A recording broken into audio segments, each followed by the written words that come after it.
Hello student, welcome to biology class. আজকে তোমাদের একটি নতুন বিষয়বস্তু নিয়ে উপস্থিত হয়েছি, সেটি হলো অভিযোজন। এটা তোমাদের এই চ্যাপ্টারের লাস্ট অংশ। প্রথমে জেনে নিই আচরণ কাকে বলে। পরিবেশের কোনো উদ্দীপকের বা অন্য কোনো প্রভাবে জীবের ক্রিয়ার প্রভাবে স্নায়ুতন্ত্রের নিয়ন্ত্রণাধীনে যে ক্রিয়া হয় তাকেই বলা হয় আচরণ। আরেকবার দেখে নাও, এখানে লেখাটা একটু ভুল ছিল।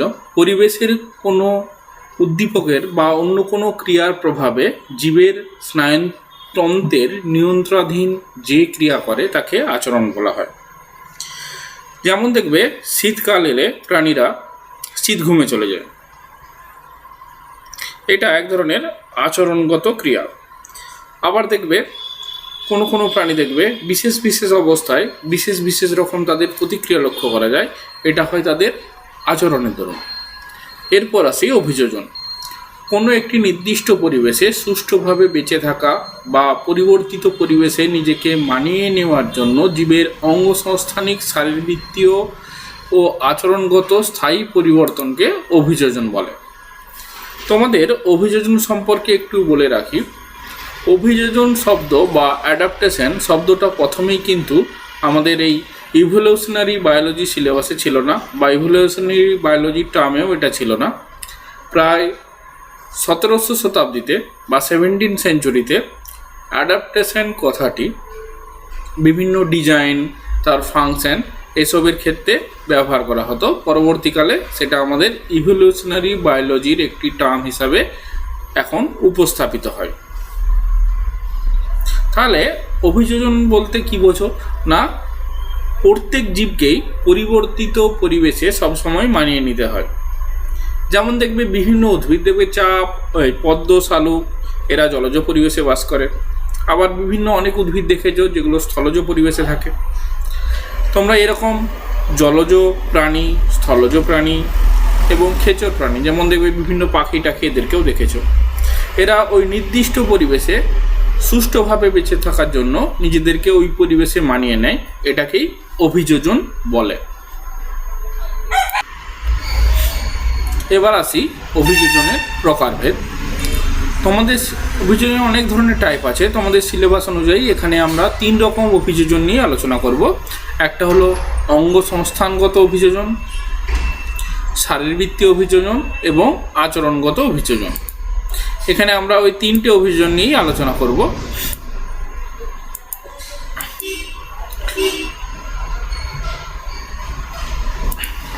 দেখো, অঙ্গ সংস্থানগত অভিযোজন নির্দিষ্ট পরিবেশে সুষ্ঠুভাবে বেঁচে থাকা ও বংশ বিস্তারের জন্য জীবের বাহ্যিক বা আভ্যন্তরীণ স্থায়ী পরিবর্তনকে অঙ্গ সংস্থানগত অভিযোজন বলে। যেমন এখানে দেখছো ফণিমনসার বা ক্যাকটাস জাতীয় উদ্ভিদের অভিযোজন, চিতাবাঘের অভিযোজন দৌড়ানোর জন্য, এগুলো সবগুলোই হচ্ছে অঙ্গ সংস্থানগত অভিযোজন। এরপরে আসি শারীরবৃত্তীয় অভিযোজন। নির্দিষ্ট পরিবেশে সুষ্ঠুভাবে বেঁচে থাকা এবং বংশ বিস্তারের জন্য জীবের শারীরবৃত্তীয় পদ্ধতির সুবিধাজনক স্থায়ী পরিবর্তনকে শারীরবৃত্তীয় অভিযোজন বলা হয়। যেমন দেখবে সাপ বিষ তৈরি করতে পারে, এটা এদের শারীরবৃত্তীয় অভিযোজন। আচরণগত অভিযোজন কোনো নির্দিষ্ট পরিবেশে সুষ্ঠুভাবে বেঁচে থাকা বা বংশ বিস্তার করার জন্য জীবের জিনগত বা শিখন নির্ভর কার্যকলাপকে আচরণগত অভিযোজন বলে। যেমন এইখানে দেখতে পাবে যে পাখিরা দেখবে নির্দিষ্ট সময়, পরিযায়ী পাখিরা নির্দিষ্ট সময় অন্তর অন্তর একটা স্থান থেকে অন্য স্থানে উড়ে বেড়ায়, এটা হচ্ছে এদের আচরণগত অভিযোজন। এবার তোমাদের শুরু করি অঙ্গ সংস্থানগত অভিযোজন। মরুভূমির শুষ্ক বালুকাময় পরিবেশে যে সমস্ত উদ্ভিদ জন্মায় তাদেরকে জেরোফাইট বা জাঙ্গল উদ্ভিদ বলা হয়। যেমন দেখবে তো এদের মধ্যে তোমাদের ফণিমনসা, ইউফারবিয়া, শতমূলী ইত্যাদি অনেক ধরনের উদ্ভিদ আছে যেগুলোকে জেরোফাইট বলা যেতে পারে। এখানে আমি তোমাদের এই জেরোফাইট এদের বা ক্যাকটাসের পাতার অভিযোজনটাই পড়াবো কেবলমাত্র। বাকি যে অভিযোজনগত বৈশিষ্ট্য যেমন মূল, কাণ্ড, এগুলো কিন্তু তোমাদের সিলেবাসে নেই, কেবলমাত্র তোমাদের পাতার অভিযোজনটুকুই কিন্তু সিলেবাসে আছে। তাহলে প্রথমেই বলে দিই, ক্যাকটাসের যে ছবিতে দেখতে পাচ্ছ এটা একটা ক্যাকটাসের ছবি। বাষ্পমোচনের হার কমানোর জন্য অধিকাংশ উদ্ভিদের পাতা কাঁটায় রূপান্তরিত হয়েছে, এদেরকে পত্রকণ্টক বলে। পত্রকণ্টক কেবলমাত্র বাষ্পমোচন কমায় না, তার সাথে সাথে এদের কিন্তু আত্মরক্ষাতেও সাহায্য করে। অনেক ধরনের ক্যাকটাস আছে যাদের দেখবে ছোট ছোট পাতা দেখতে পাওয়া যায়। এই ছবিটা দেখো, খেয়াল করো, দেখবে এখানে বিভিন্ন ধরনের ক্যাকটাস তোমরা এখানে দেখতে পাচ্ছ। দেখো এই ক্যাকটাসে দেখেছো যে পাতা নেই, তার পরিবর্তে এখানে কাঁটায় রূপান্তরিত হয়ে গেছে। কিন্তু এই দেখো এইখানে বা এই ধরনের ক্যাকটাস দেখো, এদের ক্ষেত্রে কিন্তু পাতা বর্তমান।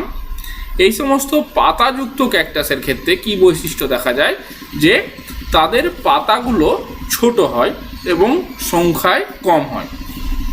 পাতা পুরু, কিউটিকেল বা মোম জাতীয় আবরণে আবৃত থাকে। এই সমস্ত পাতাযুক্ত ক্যাকটাসের ক্ষেত্রে বা পাতাযুক্ত জাঙ্গল উদ্ভিদের ক্ষেত্রে বাষ্পমোচন রোধ করার জন্য পত্ররন্ধ্রের সংখ্যা খুবই কম হয়।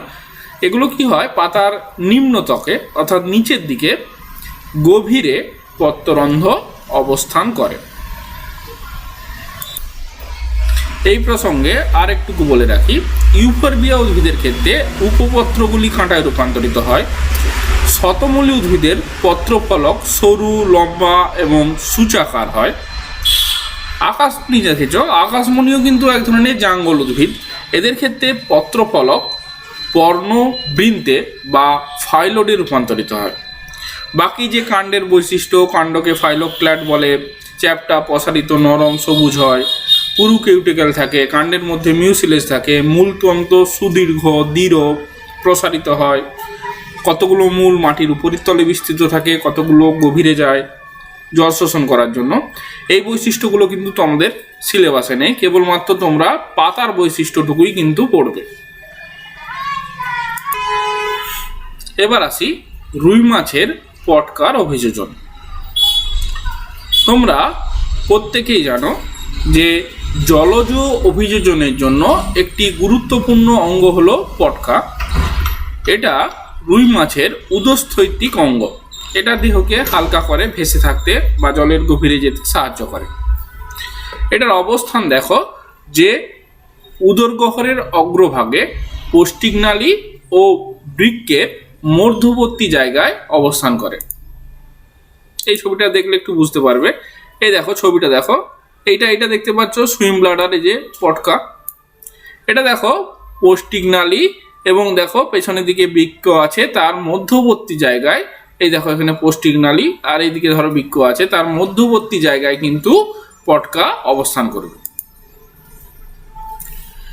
এই পটকা দুটো প্রকোষ্ঠে বিভক্ত। দেখতে পাচ্ছ এখানে ছবিটা, এটাকে অগ্রপ্রকোষ্ঠ আর এটাকে পশ্চাৎ প্রকোষ্ঠ বলে।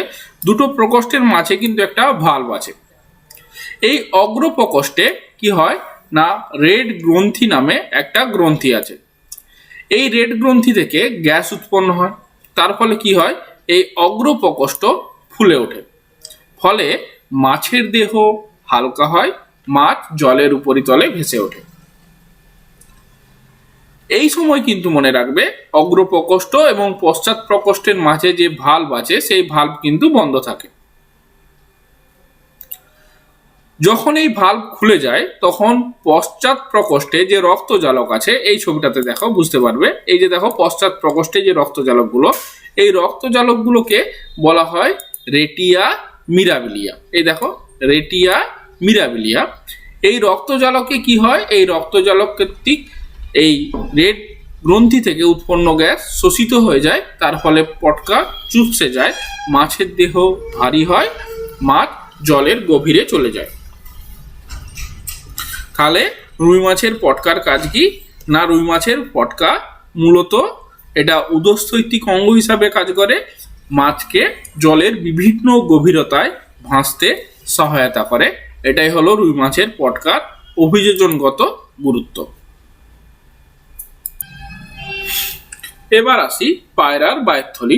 তোমরা সবাই জানো পায়রা একটা মুখ্য খেচর প্রাণী। এদের 9টা বায়ুথলি থাকে।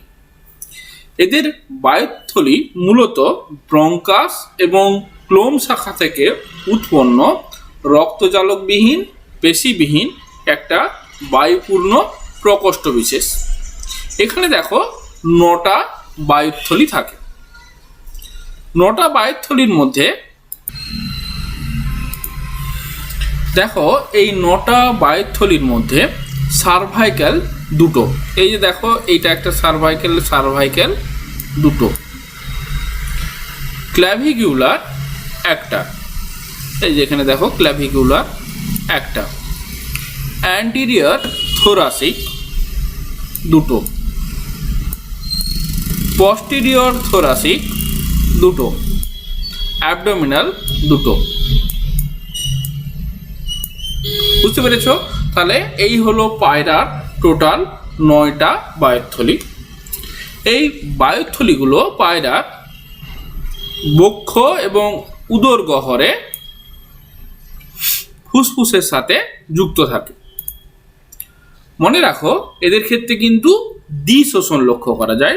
দ্বিশোষণ বলতে দেখো এইটা ধরো ফুসফুস, এইটা ফুসফুস, এখানে কি হয় যখন শ্বাস বায়ু ভেতরে ঢোকে তখন ফুসফুসে ধরো রক্তজালকের সাথে একবার গ্যাসের আদান প্রদান হয়ে যায়। দেখো যখন শ্বাস বায়ু ভেতরে ঢুকবে সেগুলো কিন্তু কেবলমাত্র ফুসফুসে নয়, তার সাথে কিন্তু বিভিন্ন বায়ুথলিতেই কিন্তু বায়ুটা প্রবেশ করবে। কিন্তু দেখো কেবলমাত্র রক্তজালকের সাথে গ্যাসীয় আদান প্রদান কোথায় হবে? ফুসফুসের এই অংশে। যখন পায়রা শ্বাস ত্যাগ করে তখন কি হয় না, এখান থেকে বায়ুটা বাইরের দিকে বেরিয়ে যাচ্ছে, তার সাথে দেখো এই যে বায়ুথলির বায়ুগুলো এগুলোও কিন্তু সব ফুসফুস হয়েই বাইরে বেরোবে। যখন এই বায়ুথলির বায়ুগুলো ফুসফুসে পৌঁছায় সেখানে আরেকবার গ্যাসীয় আদান প্রদান হয়, এই জন্য এটাকে দ্বিশোষণ বলা হয়। দেখো পায়রার ওড়ার জন্য বা যে কোনো পাখিরই ওড়ার জন্য প্রচুর পরিমাণে শক্তির দরকার হয়। ওই জন্যে কি হয়, এদের বায়ুথলি থাকে এবং এদের দ্বিশোষণ হয়, কারণ এই দ্বিশোষণের জন্য অতিরিক্ত শক্তি এবং অক্সিজেন সরবরাহ হয়। এছাড়াও দেখো এই বায়ুথলি ফুসফুসের কার্যকারিতা বহু গুণ বৃদ্ধি করে। বায়ুথলি দেহকে হালকা করে, উড্ডয়নকালে অক্সিজেন সরবরাহ করে, তার ফলে সহজে পাখি ক্লান্ত হয় না। এছাড়া উড়বার সময় পায়রার দেহের দেহগহ্বরের কি হবে, আকৃতি বৃদ্ধি পাবে। তার ফলে কি হবে না, পায়রার দেহের আপেক্ষিক গুরুত্ব হ্রাস পাবে, তার ফলে সহজেই পায়রা বায়ুতে ভেসে থাকতে সক্ষম হবে। এটা গেল পায়রার বায়ুথলির অভিযোজন। এরপর আসি শারীরবৃত্তীয় অভিযোজন। এখানে সুন্দরী গাছ বা লবণাম্ব, সুন্দরী গাছকে লবণাম্বু বা হ্যালোফাইট বলা হয় জানো। এদের হ্যালোফাইট কেন বলে জানো, যে মনে রাখবে এই সমস্ত উদ্ভিদরা কিন্তু শারীরবৃত্তীয় শুষ্ক মৃত্তিকায় বসবাস করে। শারীরবৃত্তীয় শুষ্ক মৃত্তিকা কোনটা না, যে মাটিতে জল প্রচুর থাকা সত্ত্বেও জলে লবণের পরিমাণ বেশি থাকার জন্য উদ্ভিদের সেই জল বেশি কাজে আসে না, তাই মরু অভিযোজনের মতনই কিন্তু এই সমস্ত উদ্ভিদের দেহে মরু দেশে অবস্থিত উদ্ভিদের মতনই জলের কিন্তু ঘাটতি দেখা যায়। এরা জল থাকা সত্ত্বেও, বুঝতে পেরেছো, তার মানে জলের অভাবজনিত এদের লক্ষণ দেখতে পাওয়া যায়।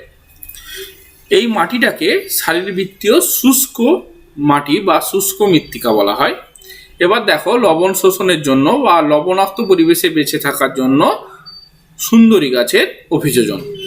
দেখো এখানে পরপর লেখা আছে, তোমরা কিন্তু এখানে পয়েন্ট আকারে লিখবে। প্রথমে বলি পাতা। পাতা পুরু কিউটিকেল যুক্ত, মোম জাতীয় পদার্থ দ্বারা আবৃত। জল ধারণের জন্য ত্বকের কোষে মিউসিলেজ থাকে। প্যালিসেড গলা ঘন সন্নিবিষ্ট হয়। পত্ররন্ধ্র সাধারণত থাকে না, থাকলেও নিম্ন ত্বকের গভীরে থাকে। এখানে ছবিটা দেখো, এটা দেখো সুন্দরী গাছের পাতার ছবি, দেখতে পাচ্ছ? এটাকে অনেকে লুকিং গ্লাস ট্রিও বলা হয়। কেন বলে দেখে, পাতাগুলো খুব বড় হয়, একটা দিক চকচকে হয়, একটা দিক একটু অমসৃণ হয়, বড় বাইক লুকিং গ্লাসের মতো হয় বলে এটাকে অনেকে লুকিং গ্লাস ট্রিও বলে থাকে। মূল তন্ত্র সুগঠিত নয়, নরম মাটিতে গাছকে ধরে রাখার জন্য ঠেস মূল দেখা যায়। দেখাচ্ছি তোমাদেরকে, এই দেখো সুন্দরী গাছের এগুলো দেখো ঠেস মূল, নরম মাটিতে নিজেকে ধরে রাখার জন্য এই ধরনের ঠেস মূল সুন্দরী গাছে দেখতে পাওয়া যায়।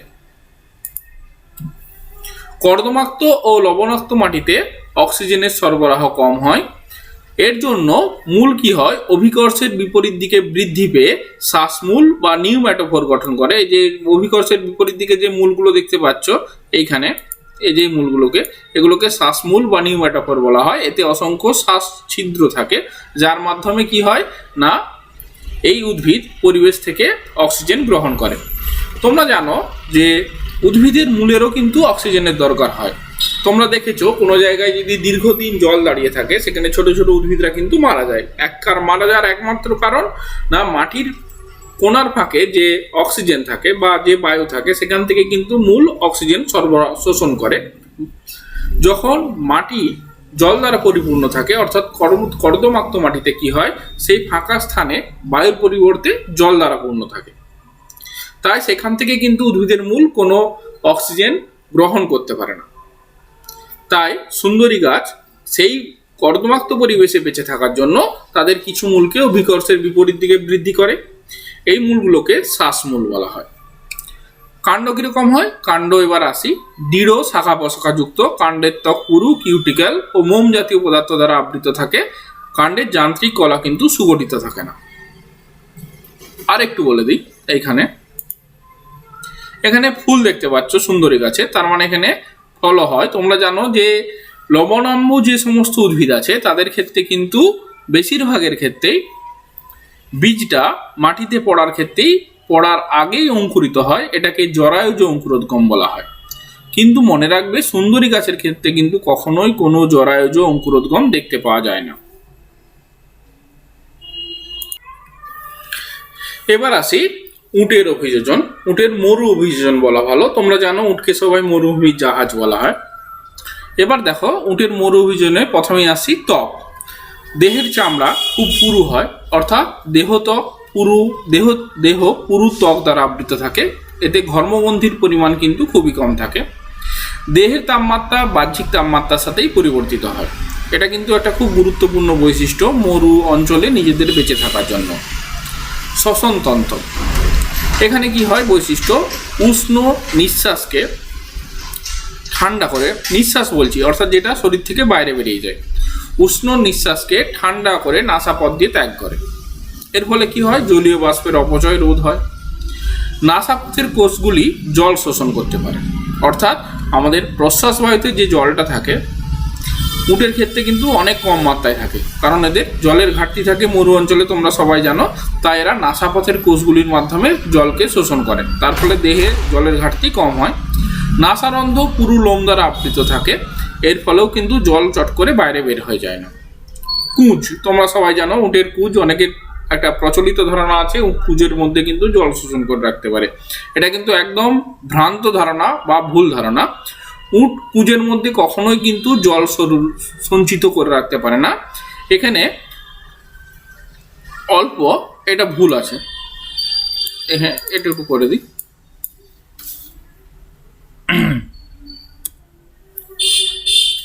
আচ্ছা দাঁড়াও, এটা একটু ঠিক করি। কিন্তু ইহার চর্বি জারণের ফলে অল্প পরিমাণে বিপাকীয় জল উৎপন্ন করতে পারে। অর্থাৎ এই যে কুঁজ দেখতে পাচ্ছ এখানে, এই কুঁজের মধ্যে যে চর্বি আছে এটা জারণ করার মাধ্যমে অল্প পরিমাণ বিপাকীয় জল তৈরি করতে পারে। পাকস্থলী, এখানে কি না পাকস্থলী কেন বলছি, উট একবারে প্রায় 200 লিটার পর্যন্ত জল পান করতে পারে। পাকস্থলীতে অবস্থিত ওয়াটার স্যাক কি কাজ করে, অতিরিক্ত জলকে সঞ্চয় করে রাখে। বুঝতে পেরেছো তাহলে উটের কিছু বৈশিষ্ট্য। এর পরের পেজে চলে যাচ্ছি। রেচন, এরা ঘনমূত্র ত্যাগ করে, ইউরিয়ার পরিবর্তে ইউরিক অ্যাসিড ত্যাগ করে, জলের অপচয় রোধ করার জন্য শুষ্ক বিষ্ঠা ত্যাগ করে, কারণ বিষ্ঠার মাধ্যমে অনেকটা জল বাইরে যে চলে যায়। এরা যেহেতু জলকে সঞ্চয় করে রাখতে চায় সবসময়, তাই এরা মলের মাধ্যমেও জলের ত্যাগকে কমিয়ে দেয়। রক্ত সংবহনতন্ত্রের বৈশিষ্ট্য কি, উটের আরবিসি অর্থাৎ লোহিত রক্তকণিকা ক্ষুদ্র ডিম্বাকার বলে জলহীন অবস্থাতেও সরু রক্তজালকের মধ্যে যেতে পারে, এটা কিন্তু আমাদের হয় না। রক্তের বিশেষ ধরনের অ্যালবুমিন থাকে যা রক্তে জলের মাত্রা নিয়ন্ত্রণ করে। কারণ কি দেখো, উট যখন জল পায় অনেকটা জল খেয়ে নেয়, আবার যখন জল পায় না দেহে জলের ঘাটতি দেখা যায়, তার ফলে কি হয়, রক্তের গাঢ়ত্ব কিন্তু পরিবর্তন হতে পারে। এই গাঢ়ত্বের পরিবর্তনে যাতে না হয়, কারণ গাঢ়ত্বের পরিবর্তন হয়ে গেলে আরবিসি কিন্তু ফেটে যাবে, এই গাঢ়ত্বের পরিবর্তন যাতে না হয় ওই অ্যালবুমিন কি করে, রক্তে জলের মাত্রা নিয়ন্ত্রণ করে, তার ফলে রক্তের গাঢ়ত্ব বজায় থাকে। উটের আরবিসি আমাদের চেয়ে কিন্তু অনেক বেশি সম্প্রসারণশীল। জল গ্রহণের সময় প্রায় 240 থেকে 250% এটা বৃদ্ধি পেতে পারে, ও আমাদের ক্ষেত্রে বা অন্যান্য প্রাণীদের ক্ষেত্রে এর মাত্রা 150%। এখানে বৈশিষ্ট্যগুলো দেখতে পাচ্ছ যে কিছু বৈশিষ্ট্য দেওয়া আছে। উটের নাক আগেই বলেছি যে জলীয় বাষ্প শোষণ বা আটকে রাখতে পারে যাতে না জল বাইরে বেরিয়ে যায়। যখন উট ভ্রমণ করে 12 ঘন্টা জল না খেয়ে, অর্থাৎ 12 ঘন্টায় প্রায় 100 মাইল জল না খেয়ে ভ্রমণ করতে পারে। বুঝতে পেরেছ? অর্থাৎ দেখো 900 এলবি বা 300 এলবি লোড নিয়ে, 900 থেকে 300 পাউন্ড লোড নিয়ে এরা অনায়াসেই কিন্তু চলাচল করতে পারে এই জল না খেয়ে। আবার দেখো এরা ঘর্মগ্রন্থি কম থাকার জন্য এরা সহজে ঘর্মাক্ত হয় না, তারা সহজেই তাদের গলাকে প্রসারিত করতে পারে যাতে সহজেই মাটি থেকে যে সমস্ত মরুভূমি অঞ্চলে ছোটোখাটো কাঁটা জাতীয় যে সমস্ত গাছপালা দেখতে পাওয়া যায় সেগুলোকে খাবার জন্য, এদের জীব কিন্তু এর জন্য বিশেষভাবে অভিযোজিত। এখানে দেখো আরও কিছু বৈশিষ্ট্য আছে। লো লেভেল অফ সুইট, অর্থাৎ কম ঘাম উৎপন্ন হয়, এটা আগেই বলেছি। Can drink up to 30% of is body weight, অর্থাৎ দেহে ওজনের 30% জল এরা গ্রহণ করতে পারে। দেখো এরা 30% ওয়াটার লস, অর্থাৎ দেহ থেকে 30% জল বেরিয়ে যাওয়াটাকেও সহ্য করতে পারে, আমাদের সেখানে 10% সহ্য ক্ষমতা। এ দেখো দেহের তলের দিকে এখানে একটা পুরু চামড়ার আবরণ থাকে, যেটা কি করে না এদের ভেতরে দেহের অভ্যন্তরীণ অঙ্গকে, এরা যখন মাটিতে বিশ্রাম করে, তোমরা জানো মরুভূমি খুব উত্তপ্ত হয়ে যায় গরমকালে, ওর উপরে বসেই তো এরা বিশ্রাম করে, তাই ওই পুরু চামড়াটা কি কাজ করে না এদের অভ্যন্তরীণ অঙ্গকে রক্ষা করে। লং লেগ দেখতে পাচ্ছ, দীর্ঘ পা হয়, সেই পা কি করে না মরুভূমির বালি থেকে যে তাপ উৎপন্ন হয় সেই তাপটাকে দেহটাকে বাঁচায়, কারণ যত উঁচুতে থাকবে তাপ তত দেহে কম লাগবে। বুঝতে পেরেছ? আর এখানে দেখো আপ টু 42 উটের দেহের তাপমাত্রা 42 ডিগ্রি সেলসিয়াস উঠে গেলেও কিন্তু এটা স্বাভাবিক থাকতে পারে। এটা গেল উটের মরু অভিযোজনের বৈশিষ্ট্য। এবার আসি আচরণগত অভিযোজন। প্রথমে আসছি শিম্পাঞ্জিদের সমস্যা সমাধান। আমি এটা 3টে পয়েন্টে বলবো। তীক্ষ্ণ ক্যানাইন দাঁত, বাসা তৈরি, খাদ্য সন্ধানের কৌশল। তীক্ষ্ণ ক্যানাইন দাঁত এটা কিন্তু শিম্পাঞ্জিদের একটা খুব সুবিধা করে। তীক্ষ্ণ হওয়ার জন্য এরা কি করে, এটাকে নানাভাবে ব্যবহার করতে পারে। যেমন খুব শক্ত খাবার চিবিয়ে রাখার জন্য, এইটা বলা ভুল হবে। ক্যানাইন দাঁত মূলত এদের ভীতি প্রদর্শন করতে বা অন্যদের কাছে নিজে আক্রমণাত্মক দেখানোর জন্য ক্যানাইন দাঁত এদের কিন্তু কাজ করে। ক্যানাইন দাঁত বলতে আমাদের দেখবে তোমরা ভূতের সিনেমা সবাই দেখেছো, ভূতের সিনেমাতে দেখবে কতগুলো দাঁত বাইরে বেরিয়ে আসে, সেই দাঁতগুলো হচ্ছে ক্যানাইন দাঁত। আমাদের ক্ষেত্রে এটা খুব ছোট হয়, যারা সাধারণত মাংসাশী প্রাণী বাঘ সিংহ ওদের ক্যানাইন দাঁত কিন্তু খুব তীক্ষ্ণ বা মজবুত হয়। তাহলে এরা কি করে না অন্যদেরকে নিজেদের বশে রাখার জন্য বা অন্যকে ভীতি প্রদর্শনের জন্য এরা ক্যানাইন দাঁত ব্যবহার করে। বাসা তৈরি, শিম্পাঞ্জিরা কিন্তু দেখবে শিকারির হাত থেকে নিজেকে রক্ষা করার জন্য 18 থেকে 20 ফুট উঁচুতে গাছের ডালে নিজেকে বাসা বাঁধে। এটা যখন রাত্রে ঘুমায় তখন কি হয়, ওই গাছের ডালপালা দিয়ে বাসা বাঁধে, যার ফলে শিকারের হাত থেকে নিজেকে রক্ষা করে। খাদ্য সন্ধানের কৌশল, এরা দেখতে পাচ্ছ গাছের ডালকে এরা ভেঙে পাতাগুলোকে সেখান থেকে ছিঁড়ে উইঢিপির মধ্যে ঢুকিয়ে দেয়, তার ফলে সেখান থেকে কি হয় না এই ডাল ধরে উইক পোকা বাইরে বেরিয়ে আসে, এটাকে ফিশিং টুল হিসেবে কাজ করে। আবার কিছু কিছু পশ্চিম আফ্রিকার কিছু শিম্পাঞ্জি আছে যারা পাথরের টুকরোকে হাতুড়ির মতো ব্যবহার করতে পারে, যার ফলে কি হয় তারা বাদামের খোলা টোলা ইত্যাদি ভেঙে তারা খেতে পারে।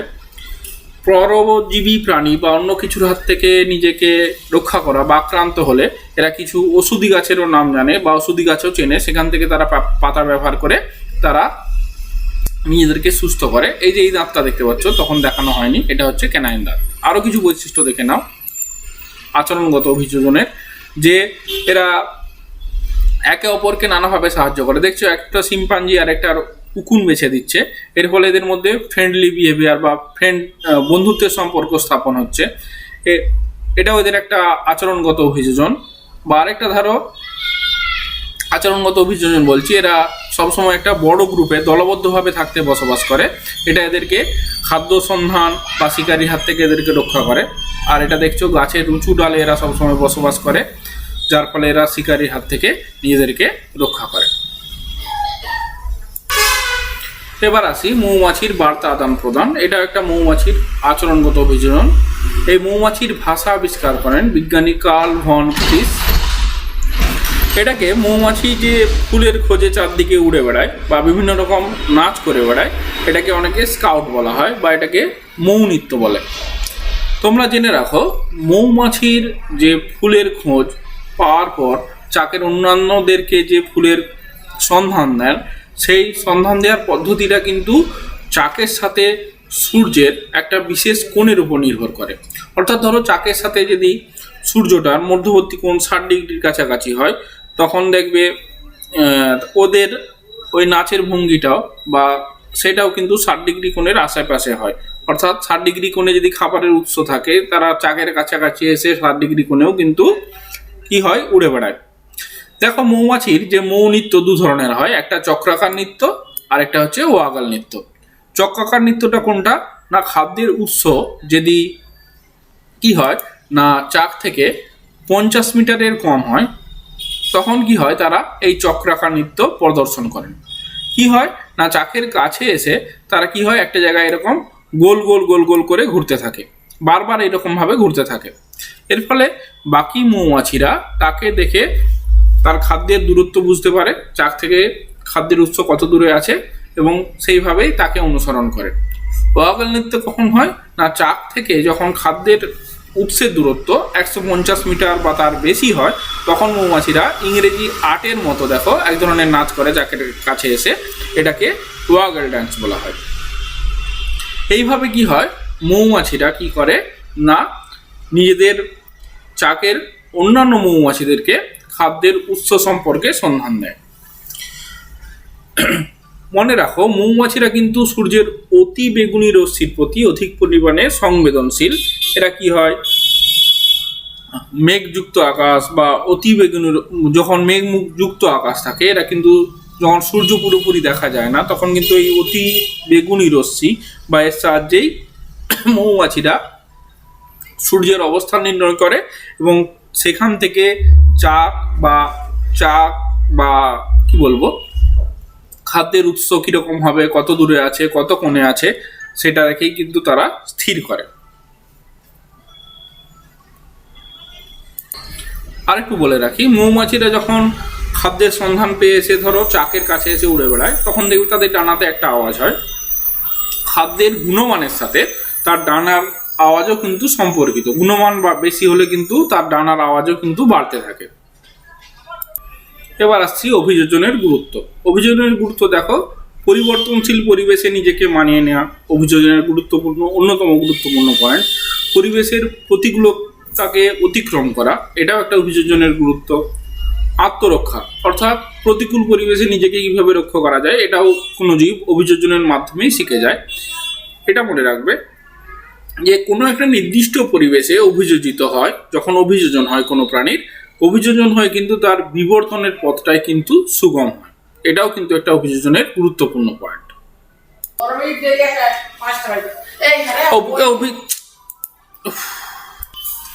এরপর আসছি অভিযোজন এবং অভিব্যক্তি সম্পর্ক। অভিযোজনের মাধ্যমেই জীবের অভিব্যক্তি হয়, এটা তোমরা সবাই জানো। কোনো নির্দিষ্ট পরিবেশে একবার অভিযোজিত হলে পুনরায় পরিবর্তনের সম্ভাবনা হ্রাস পায়। অর্থাৎ কোনো একটা জীব যখন একটা নির্দিষ্ট পরিবেশে একবার অভিযোজিত হয়ে যায়, তারপর কিন্তু তার দ্বিতীয়বার কোনো একটা নতুন পরিবেশে অভিযোজিত হওয়ার সম্ভাবনা খুবই কম থাকে। অভিযোজনকালে কোনো বৈশিষ্ট্য যদি একবার লোপ পেয়ে যায়, বিবর্তনের পথে কিন্তু সেই বৈশিষ্ট্য পুনরায় কিন্তু আর ফিরে আসে না। এটা হলো অভিযোজন এবং অভিব্যক্তি সম্পর্ক। আজকের ভিডিওটা এখানেই শেষ করছি। ভিডিওটা একটু বড় হয়ে গেল, তার জন্য লাস্টের কতগুলো পয়েন্ট আমি পুরোপুরি ডেসক্রিপশন বা পুরোপুরি ডেসক্রাইব করিনি, অল্প অল্প করে বলে দিয়েছি। তোমরা ভিডিওটা মন দিয়ে দেখবে। আর তারপর বইটা পড়বে, তাহলেই আশা করছি বুঝতে পারবে। তোমাদের অভিব্যক্তি ও অভিযোজন চ্যাপ্টারটা আজকে এবারে শেষ হয়ে গেল। এরপর তোমাদের নতুন চ্যাপ্টার শুরু করব।